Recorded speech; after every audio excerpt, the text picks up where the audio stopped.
Bonjour ma bande de Konabiso nyonso partout dans le monde. Bonjour ma ba abonné Nabiso ba fidèle abonné ya rumeur de Kinshasa basango ya Congo. Lelo toye pour na ko partager nabino actualité politique ya mayenyoso ezali kolekana na mboka na biso RDC. Lelo tokolobela des points na ordre du jour. Na point ya liboso tokolobela sire arrivé il y a secrétaire d'État américain Anthony Blinken.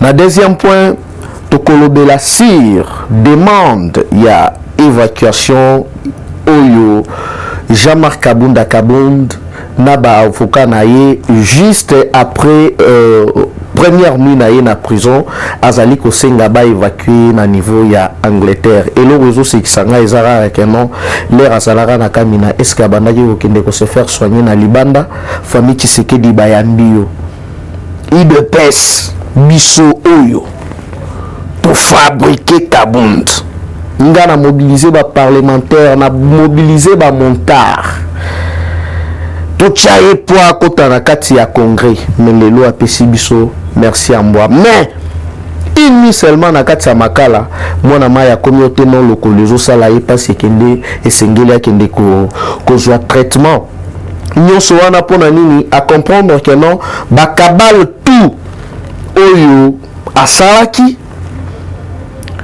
protocole d'accord oya signé qui na quelque ba cabinet ya ba lobbyiste anglais ba étalé pour mindele ba mystique nakoya boya kosi yo la moni que non est reversé à Bendani atekiyo mission nini oyo ba pesaki Jean-Marc Kabunda pour na ko fragiliser mboka na biso bokoye ba yango na émission na biso ya mukolo ya lelo.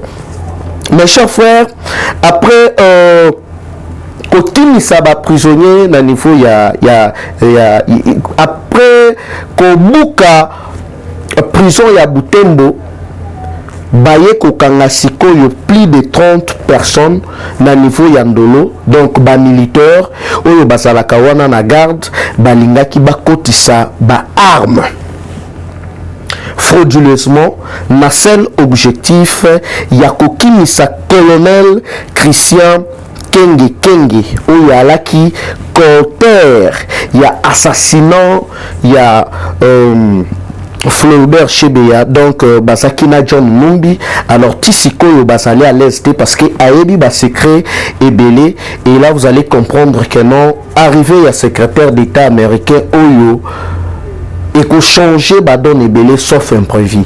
Alors biso net jeunesse congolaise en général biso net peuple européen tout ça là éveil patriotique tout ça là qui part na biso pour na ko faire passer message na biso na ba banderole na ba kaliko pour na ko yebisa bango que non yambala oyo tolingi lisusu ba théorie mais au contraire tolingi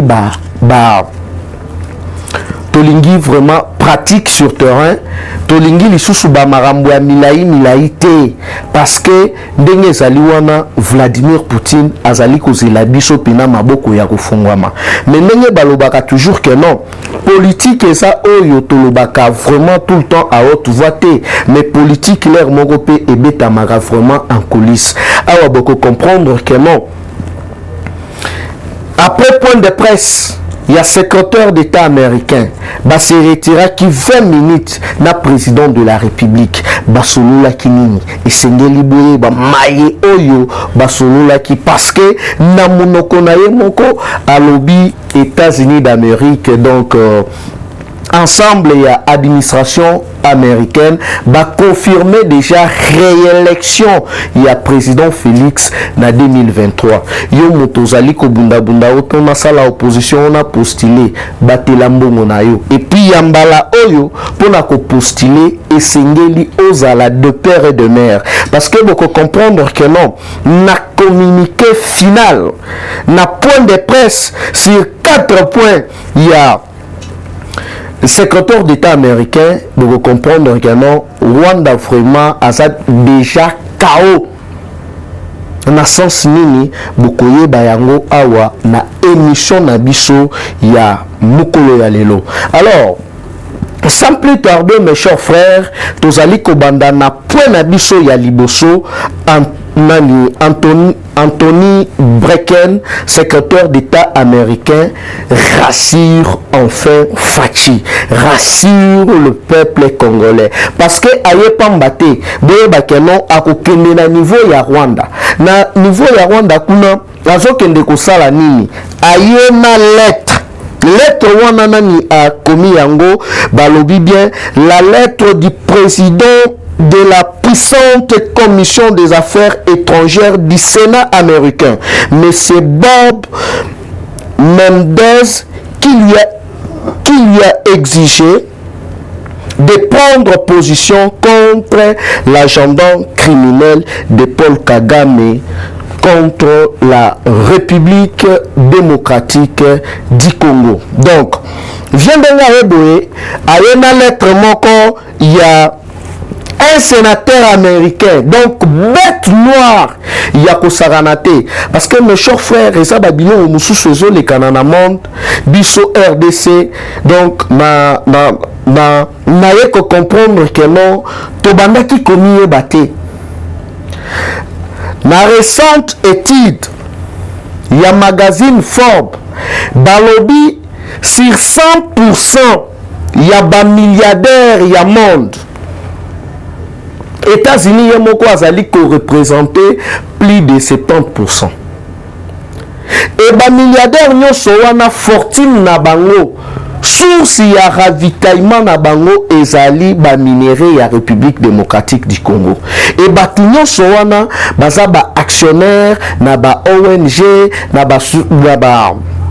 ba asbel moko na ba organisme moko international neti ba UNICEF o basala kabadon nyonso wana pona ko s'échapper na ba impôt babanda ko sala ba laisser babanda ko sala ba bêtise babanda ko profiter na se ya badon wana babanda copier ba minéraux na biso na nzela ya Rwanda esengela ki Fachi aya parce que tibo banda ki komona président Félix azali kola la pongité azali kotika mwasi na ye na bana na ye na famille na ye tout le temps na ba avion azali ko kende libanda pona ko sala réchauffement ya diplomatie na biso o ezalaki amberne ezalaki dans le néant récemment awa bomonaki roi belge aye awa Lelo secrétaire d'État américain aza n'importe qui te aye awa ce qui peut pour la raison politique pe stratégique te pour la raison pe ya maladie tembele pape aye awa donc comprendre que non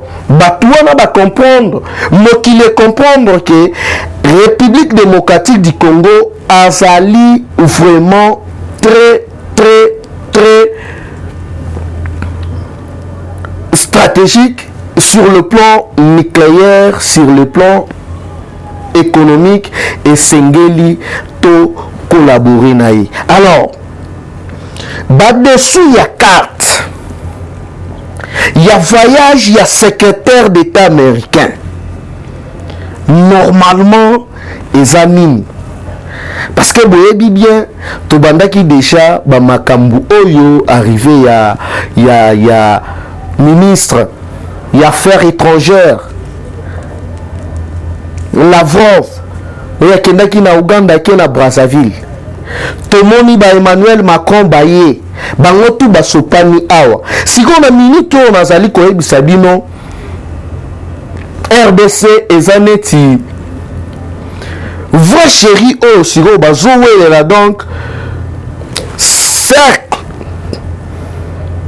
triomphera ya ba grande puissance bango tout bazana posa sikoyo bazala toujours en bon terme ba continuer na coopérer na République démocratique du Congo na triomphera wana ya ba grande puissance banani oyo bazali vraiment na intérêt ya collaborer na République démocratique du Congo baza trois pays wana toza na Russie tozali na Chine tozali na États-Unis d'Amérique sikoyo awawa bango 3 baza sikoyo na bambolombolo na bango oyo ana bambolombolo na ye ya ba français ba anglais oyo aza na bambolombolo na ye ya ba Iran ya ba plusieurs pays oyo bazali ko collaborer na bango. Siko na minute oyo boye bakeno mutu oyo akozala na contrôle ya République démocratique du Congo de mutu ako continuer na couronne na ye ya grande puissance. Ce qui a perdre yango ou soit Chine akobenda yango ou soit Russie akobenda yango. Président Félix toujours na casquette na ye ya grand diplomate parce que Facha zali n'importe qui te l'air na mon araba moi pour kumoro boye ba moi pese moro boye bazolinga oteno tozo sala opposition contre Félix Antoine Tshisekedi Tshilombo na ye barate kombo wana nanu ya Tshisekedi e bangi saka bango te parce que Tshisekedi a passé combien de Tshisekedi wa Mulumba a passé vie na ye mobimba na kati ya politique aza symbole ya Afrique pe ya monde aza référence ya combat ya non violence sikoyo fachi mwana na ye yo oya ko bundisa ye tata na yo nani outa pe wapi. Alors mes chers frères awa boko comprendre que non na communiqué final tozali kosalela bino synthèse na 4 axes ya communication ya secrétaire d'État américain. Na axe ya liboso secrétaire d'État américain na département ya Amérique balobi boy bako soutenir 5 conditions République démocratique du Congo sur le plan militaire, sur le plan stratégique, sur le plan économique et nasuka na yango bakozala vraiment ferme pour la intégrité territoriale de la RDC. Intégrité territoriale et la Kissinine. Nazo ebisa bino que non badon échanger. L'air moro biso toaki na kanda, mais l'air toyeko comprendre pena ba coulisses ya masolo ya mbala oyo États-Unis soja sali ba aventure wana mitali moko. Intégrité territoriale constitue un principe de droit international déjà en place dans l'Antiquité grecque. Elle évoque les droits et les devoirs d'un État souverain à préserver ses frontières et toute influence extérieure. Donc, Makambunanu ya balkanisation, Rwanda, Bosana, ba multinational, Bobosana. Donc, États-Unis, donc, plan wana kabal wana messe noire oyo basalaki. Ya kenon ba balkaniser RDC. États-Unis azali contre yango. Alobi ako s'imposer pona intégrité territoriale ya RDC. Donc, balkanisation aboué pia. Alors que na kati ya kuya balkanisation, les soi-disant les opposants congolais balaki na kati ya kuwana. Le soi-disant église catholique azalaki na kuwana. Sikoyo awa ba partenaire na biso balobi bakozala vraiment strict pona intégrité territoriale ya République démocratique du Congo. Donc, ba frontière na biso ekozala sécurisé. Na deuxième axe, les Américains, le département américain, bazali vraiment préoccupé par les rapports des Nations Unies qui indiquent que le Rwanda soutient les M23. Ce qui bazali qu'on se rappelle très bien, département américain basala qui communiqué moro j'espère na 2021 oyo ba confirma ki que non ba ADF na ba M23 basali ndenge moko na ba terroriste na façon na bango ya kosala makambo ndenge babandaki kokata bakongole bamitu bazali kofilme babwaki yango na réseaux sociaux alors bato wana vraiment baklasaki bango déjà na liste noire neti baoyo tobengi baterroriste. Na troisième axe, le département américain bazali appuyer les efforts de médiation de l'Angola et du Kenya pour parvenir à une solution pacifique à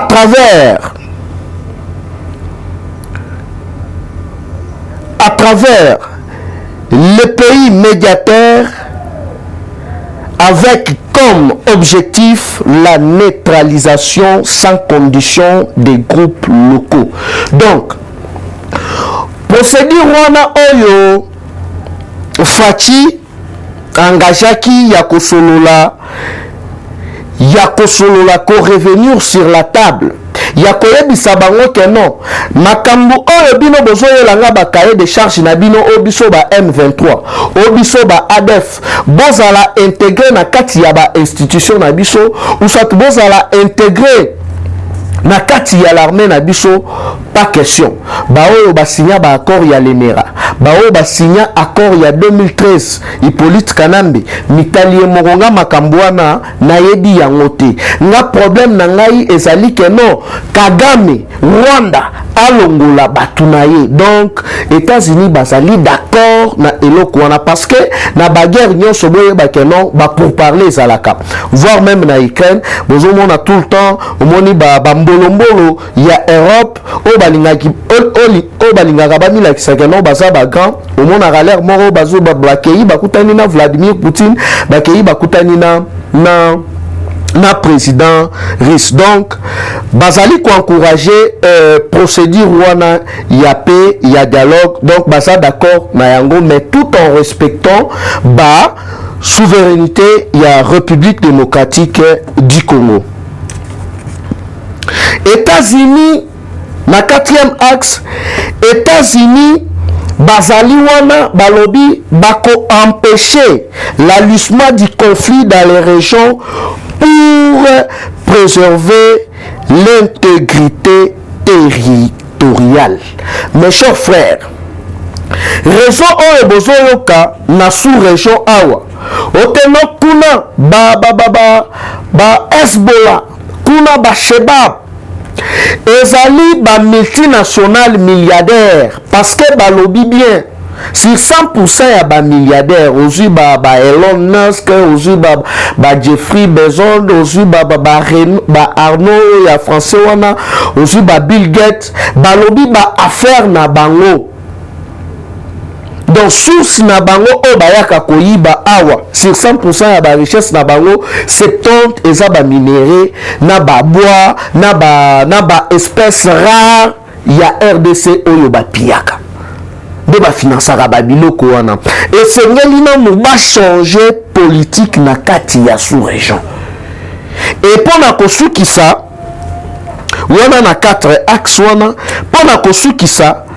secrétaire d'état américain ce jour na ye ekosuka awa te boyebi bien ayaki na tournée na ye ya Afrique abandaki nano na Afrique du Sud soki bozali ko se rappeler avant élection esengelaki tokende na niveau ya conclave ya ba parti nyonso ya opposition et na kati ya Afrique du Sud nde esengelaki masolo wana elekana ba radio nyonso ba chaîne nyonso ya libanda mutu oyo alaki favori to candidat commun ya opposition ezalaki son excellence Félix Antoine Tshisekedi Tshilombo.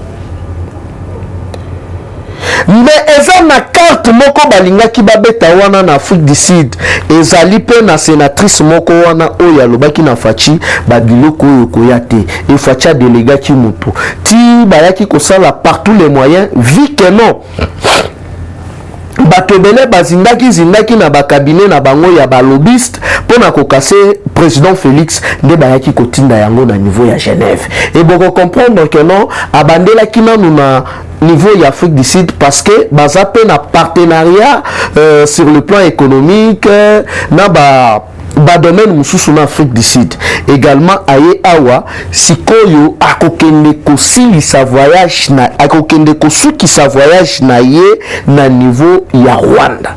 Na kati ya Rwanda le secrétaire d'État américain akokende kosala nini? Na malette na ye l'air bakutani na Fachi babeti masolo pendant 20 minutes. Mais na masolo na bango wana interprète alaki te ni conseiller batutu batikali libanda bakoti bango mibale. L'air bakoti bango mibale abimisi lettre. Lettre ango ya nani? Lettre ango ezali ya la lettre du président de la puissante commission des affaires étrangères du Sénat américain, M. Bob Menendez, qui lui a exigé de prendre position contre l'agenda criminel de Paul Kagame contre la République démocratique du Congo et Indi. Après une lettre. Au moment bango ndenge ba opéraka ba comprendre déjà que non ba ennemi la RDC déjà ba anticiper ba comprendre que entre ba grande puissance mondiale eza na guerre froide moko ezali kolikana wana, donc Chine o akoma grande puissance. Russie kotoyo azongela pena ba masolo na ye ya kala ya ex-RSS kotoyo bango pe bana posaraka ba continuer ba garder pena courant na bango ya ki grande puissance. Sikoyo ba se rendre compte que non, plusieurs milliardaires, plusieurs multimillionnaires et Amérique parce que bangonde basali vraiment codominer liste ya ba milliardaires et belé basali ba mafia. Alors na place ya ko banda ko diembela neti na ba ONG o ba structure moko boye ba organisme moko boye international pour ba banda ko futa vraiment ba importer ba taxe te bango ba préférer ba banda ko sala mafia. États-Unis a moni que non bongo et kozala bien te po boye ba que non batu oyo basala États-Unis wana baza ba juif. La plupart bazali ba juif. La plupart bazali na donc bazana nationalité juive d'origine. Et Fachi azana balien moko pena automatique naturel na ba israélien bena ebele. Donc les apôtres ont dit Sabino que ndenge to dit Sarabino tout le temps. Fachi azana mandat mais Fachi azande na mission.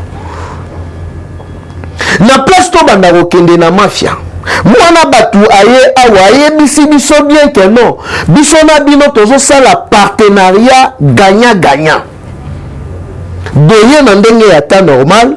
Bobendi masolo biso tozu par na biso kamar bino bobendi par na bino kamar. Na place ya robanda koya na mafia parce que na zela ya mafia batu oyo bozali koboma wana baza banyamate nzamba lola azali komona bino yango bomonaki prière oyo tosalaka na président Félix na stade de martyr ya kokamata RDC kopesa yango na maboko ya Nzambe. Fachi alobi Nzambe yo kita ya kofanda awa na kiti na nga okonza pena donc yo odirige nga ndenge moko na ba roi Salomo ndenge moko na ba David ezali idéologie oyo Fachi azwaki yango bozali komona ke non na minute oyo batu nyonso oyo babandaki comploter contre la RDC Nzamba étalé bango à la place publique ti bomoni bakati coopération na Rwanda donc États-Unis na Rwanda eloko ezali lisusu te donc bakati soki eloko ezali loba ke non na ba actionnaire na bango ya ba milliardaire ba mafia ba multinational oyo bayaka kodiembela sima ya Rwanda donc mais na minute non coopération militaire au financement ezali lisusu te batiki yango bakati yango. Donc Rwanda Paul Kagame aza isolé sur le plan diplomatique et puis bakotika ye bongote bazali ko menacer ba sanction parce que balobi j'ai oyo Bob Mednes oyo avant États-Unis baya ko intervenir na kati ya Iran na kati ya Afghanistan ba opération tout o basalaka wana ya kokanga ba Ben Laden ya kopendre Saddam. Donc yeso qui a joué décision, donc baza ba patrimoine ya Sénat américain. Donc yeso qui a décidé donc ekotika la bongo. Alors que batu oyo na ndenge ya kundulupe balansaki déjà ba pour parler, balansaki déjà ba relation moko boye stratégique pour na sikoyo koyeba façon nini bako contrer to bako fragiliser ba intérêt ya États-Unis na kati ya RDC, parce que Rwanda Uganda bako vivre vraiment calmement boye te sans la guerre, économie na bango ekiti ba makambo ebele ezali kotambola lisusu te siko pona bango soki guerre esili bango badaye économie moyen etambola ezali te. Et de l'autre côté pe facha lobby ngai vraiment esengeli na mboka na ngaki ni esala nini ezala et lelo mokili et comprendre leur besoin mona ba président nani roi Philippe aye ye secrétaire aye, donc ba comprendre que non na kati ya RDC eza na babiloko oyo eza vraiment na mutu ya makasi. De mon akef bazaï bazala kiwana. Forêt n'abisso n'en parlons même pas. Maï n'abisso n'en parlons pas. Ba espèce rare, yakolobaku touté. Tozali vachement béni. Et pas yankolo nzambe. Et batunyo soana. Na minitoyo. Hypocrisie na bango. Traîtrise na bango. Ebini na mpoisa. Nasuka na ngolor bapesa ni poignée de main.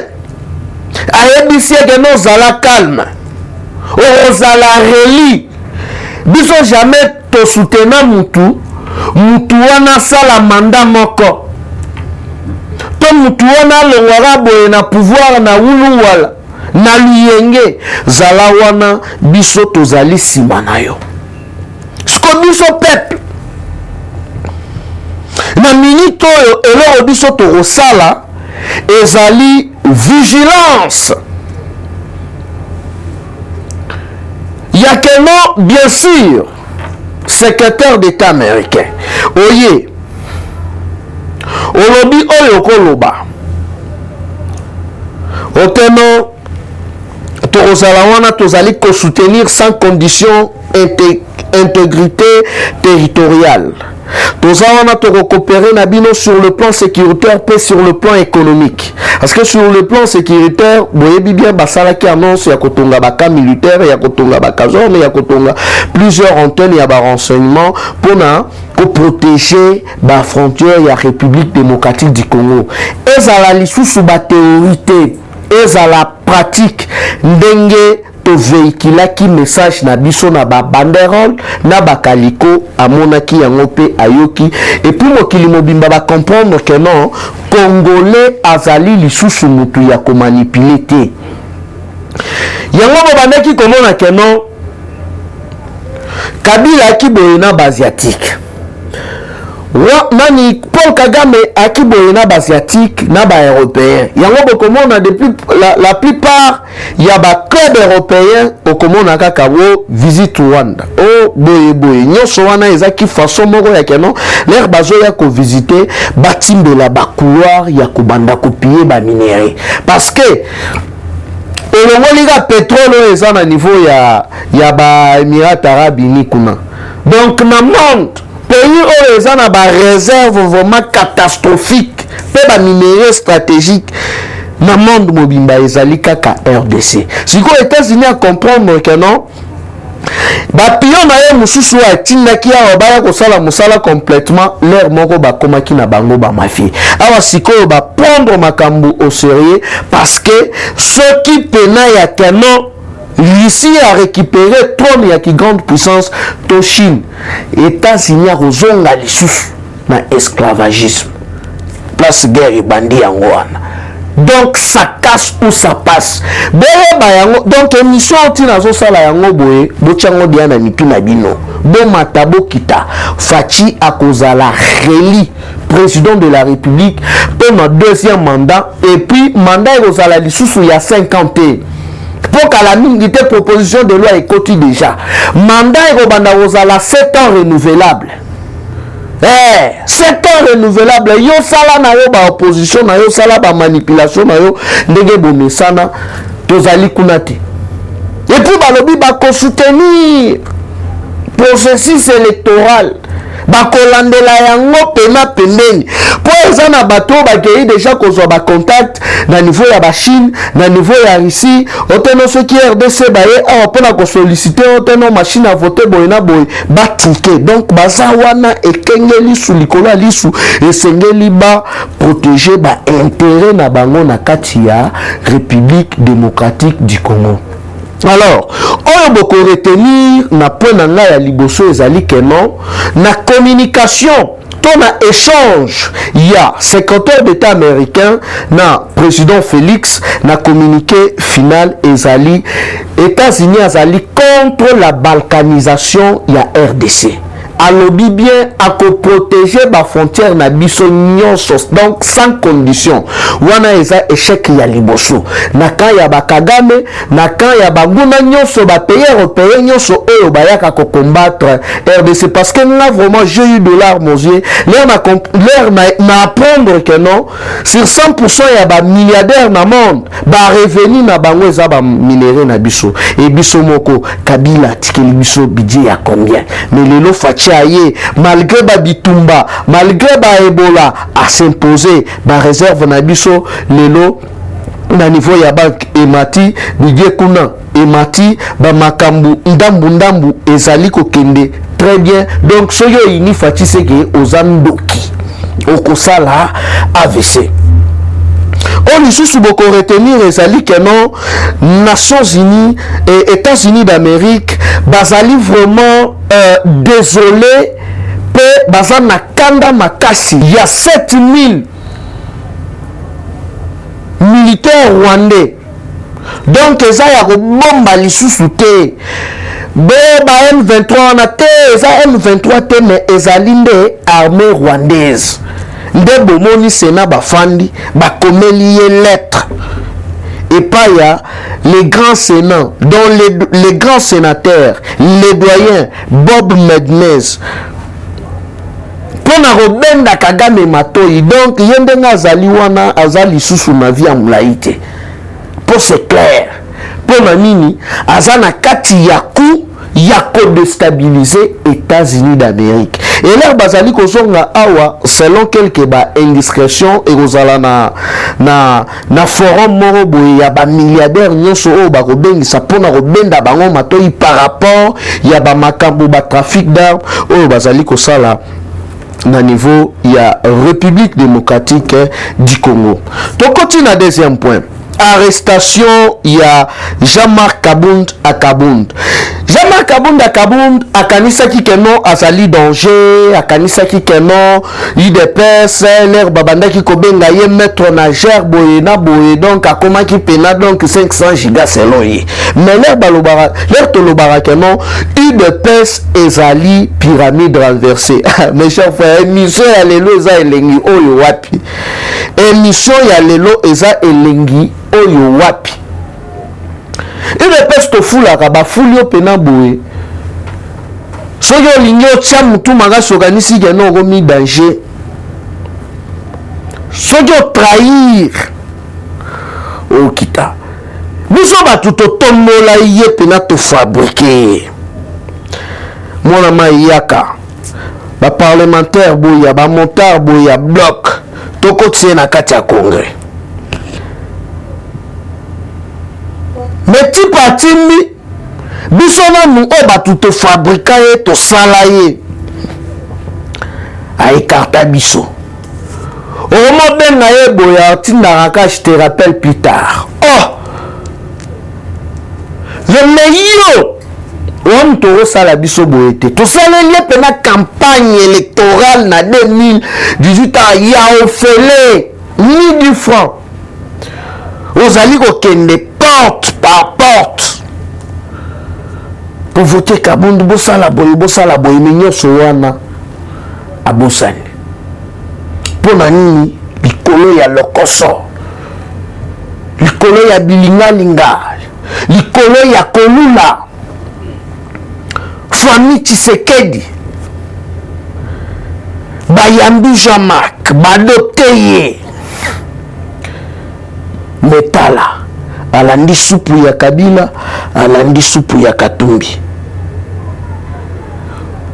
obimisi ba propos te non régime ya ba juicer on bambongo ebimaka butumo yeso kende libanda ya kasikoyo na ba preuve izate banyati batie na makala ni moko kaka na makala mwana maya kwei makale kale o nini lokolo ezali bien te nazo senga na kende kozwa traitement libanda nyonso wana parce que à comprendre que batu oyo babandaki ko soutenir ye ba anglais oyo bakosaki ye ba men wana donc ba frapper ye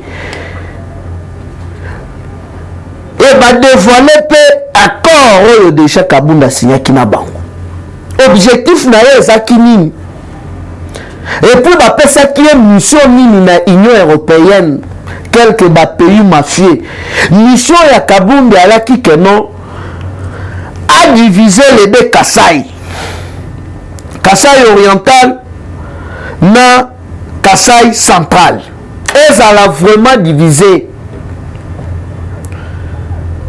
a imposé pena tribalisme donc comme a pena net guerre civile bino boza batu ya boye et comme a confusion pour comme a populaire batala comme ça bafoulaye mais tala ndenge sikoyo nzamba ya confondre ba étaler pena boye na monde ba étaler à la place publique ini na kati ya makala mwana maya komo loba oteno ba évacuer ya kende kozwa traitement là ozala na kambi na kuna obandaki kezwa traitement na libanda pour le reste était ya bino ko critiquer ça devoir na bino.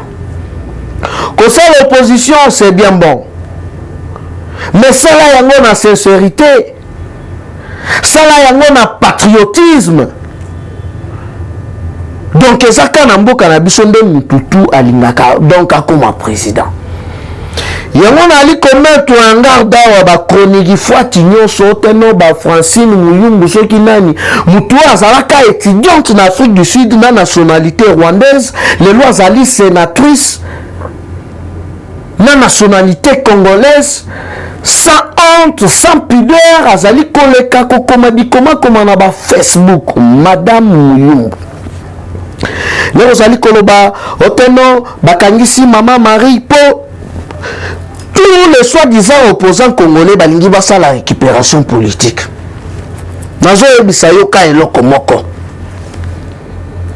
Mwana oyo abandaki kokanga lo mbongo suki. Oliva sepeli na modèle wana lobi tindelanga mwana wana kanyo suki ya kokanganga pe suki na jelem. Mwana wana kenda wapi? Nani abomaye? Kabila te.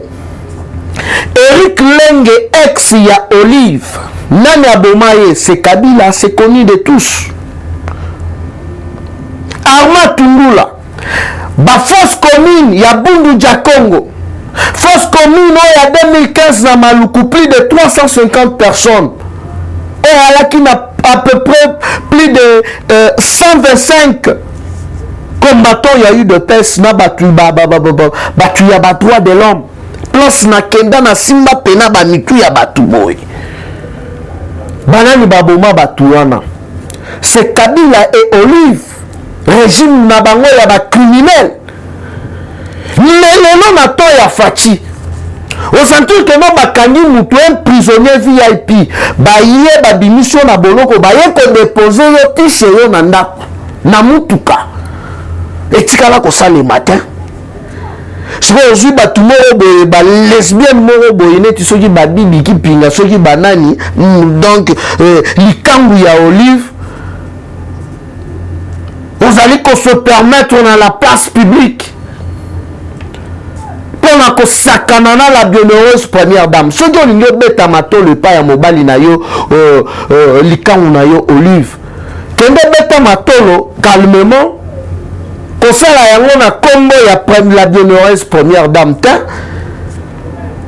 donc boza na leçon moko morale te ya koya koyebisa biso donc bref boyebake no kabundu kaka ni moko na boloko mwana ma ya komi kosenga o te no akende libanda akende ko se faire soigner miso ya bato orgueil luyenge ekatisa type moko litoi na film ya Yesu ayeka boye na luyenge bu bakatie litoi pe mananu wana zala nanu kuna beta nanu ata mwa 3 ans parce que makambo olobaki oza na bapreuve te basalela yango ba 5 ans de prison pe mananu kuna comme ça bao batikali ete ya bango liberté eza libertinage te mpona kosukisa na 3e point tentative ya infiltration ya baarme na niveau ya prison ya Ndolo. Heureusement que non, ils ont déjoué. Bakangi 30 militaires na ba arme AK. Oyo bazo kote sango butu frauduleusement na seul objectif ya ko kimisa koter ya John Numbi oyo babomaka Floribert Chebeya colonel Christian Kenge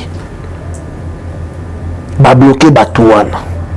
Et pourquoi balingaki babimisa Christian Kenge? Parce que à bientôt là justice transitionnelle tribunal pénal international et koya awa pona ko juger ba criminel nyonso nazali koyebisa bino awa na fin mandat ya président Félix bokomona plusieurs criminels awa umukamate ezaki wa bino mwana koli gaina bino tokutani ba asima bye bye et dans le prochain numéro. Eshima, votre magazine qui bat au rythme de l'actualité. Une réponse à vos besoins en information, un éclairage dans divers domaines. Impartial, documenté, instructif. Eshima au cœur de l'info. Dans la nouvelle édition, Eshima Magazine présente dans ses colonnes les réalisations d'un ministre du numérique, pionnier de son portefeuille. À la une, Eberhard Kolongele engagé à matérialiser la vision du président Tshisekedi dans le secteur du numérique. Dans le souci de faire du numérique congolais un levier d'intégration, de bonne gouvernance, de croissance économique et de progrès social, une vision du chef de l'État, Félix Tshisekedi consigné dans le plan national du numérique à l'horizon 2025. Le ministre du numérique, Eberhard Kolongele, a mis les bouchées doubles pour sa première année passée à la tête de ce portefeuille. Un bilan dressé en 9 points, parmi lesquels la mise en place d'un cadre juridique du secteur dénommé Code du numérique. Dans une interview exclusive accordée à Eshima Magazine, l'ancien directeur du cabinet intérimaire du président de la République revient sur la mission principale dévolue à son ministère et comment il est arrivé à l'élaboration de la feuille de route du programme de transformation numérique de la RDC. Autre titre à découvrir, mobilisation de recettes, DGI, Barnabé Mouakadi, 2 ans de pic inédit. Le 16 juin 2022, le directeur général des impôts Barnabé Mouakadi Mwamba a totalisé 2 ans à la tête de la DGI. Sous sa direction, la mobilisation de recettes a atteint des pics jamais réalisés pendant les 24 derniers mois. Une courbe ascendante quasi permanente malgré le contexte difficile lié notamment à la pandémie de Covid-19. Autre performance à découvrir dans Eshima, c'est le 2 ans d'une lutte sans merci engagée par l'IGF contre le détournement des deniers publics. Découvrez un résumé des actions menées par l'équipe de Jules Alinguete et Victor Batoubenga ces 2 dernières années, conformément à la vision du président de la République, Félix-Antoine Tshisekedi. Ce qui a conduit à la réduction sensible des détournements en masse opérés par les prédateurs des finances de l'État. À lire également, élection 2023, Denis Kadima va corriger les erreurs du passé. À 1 année et demie des nouveaux scrutins en République démocratique du Congo, l'équipe de la CENI dirigée par Denis Kadima s'emploie à perfectionner les opérations électorales afin de corriger les erreurs du passé et changer l'image de cette institution. Eshima Magazine, un nouveau standard d'information.